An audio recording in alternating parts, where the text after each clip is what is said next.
One must carry out warfare against unbelievers until they either convert or submit. And this is the justification that the terrorists around the world are using for what they're doing. And that justification is based on core elements of Islamic tradition.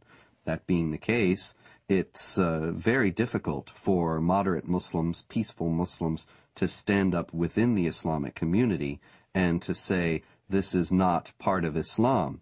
They only do so out of conscious deception, intending to mislead Westerners in accord with the Islamic doctrine of taqiyya or religious deception, or they do so on the basis of simply being unaware of what Islam actually teaches. The Prophet said, "War is deceit." Lying, generally speaking, is not allowed in Islam. But unlike other religions, there are certain situations where a Muslim can lie, and that would be acceptable, even encouraged. This concept called al-taqiyya. Al-taqiyya means prevention. So a Muslim is allowed to lie to prevent harm that may come to him or to Islam. When one is under pressure, one may lie in order to protect the religion. This is taught in the Quran, chapter 3, verse 28, chapter 16, verse 106. There are certain provisions for lying. So a Muslim can lie for the cause of Islam, can lie to keep peace in his family, so he can lie to his wife. A Muslim can lie to his fellow Muslim to keep peace in the society. Muhammad himself ordered people to lie. When people that he ordered to go and kill somebody, they told him, we cannot kill him unless we lie to that person. He said, okay, fine, lie. The Apostle said, "Who will rid me of Ibn al-Ashraf?" Muhammad bin Maslama, brother of the Bani Abdul Ashal, said, "I will deal with him for you, O Apostle of God. I will kill him." The Apostle said, "Do so if you can." He said, "O Apostle of God, we shall have to tell lies." The Apostle answered, "Say what you like, for you are free in the matter."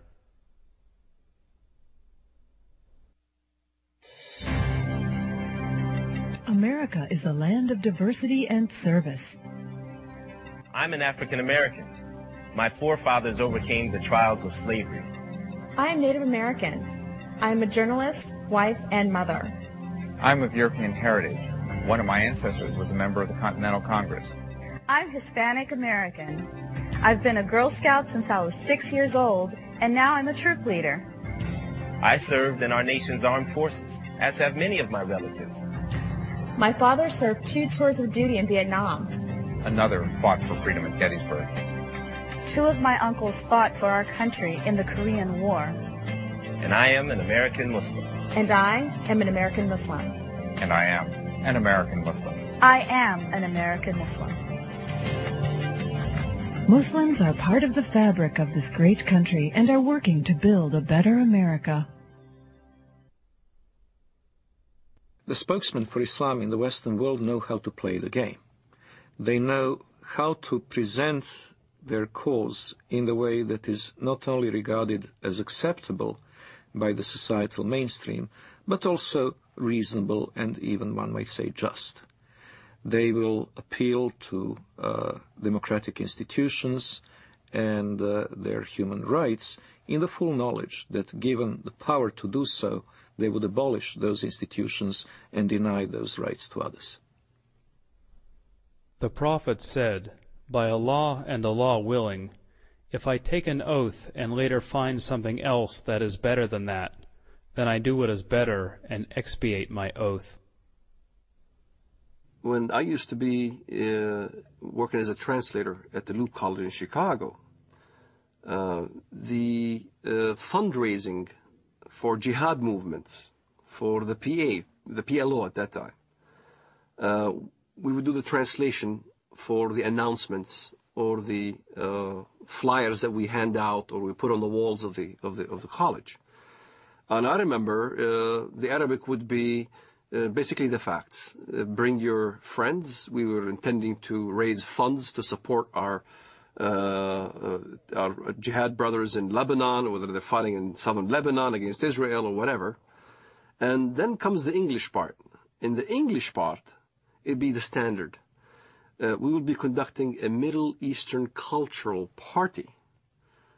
You're welcome. We will be serving lamb and baklava. So the West doesn't understand, as when we get together as a group, our conversations are different. As soon as a Westerner would come into the scene, then the whole conversation changes. It becomes palatable to a Western mind.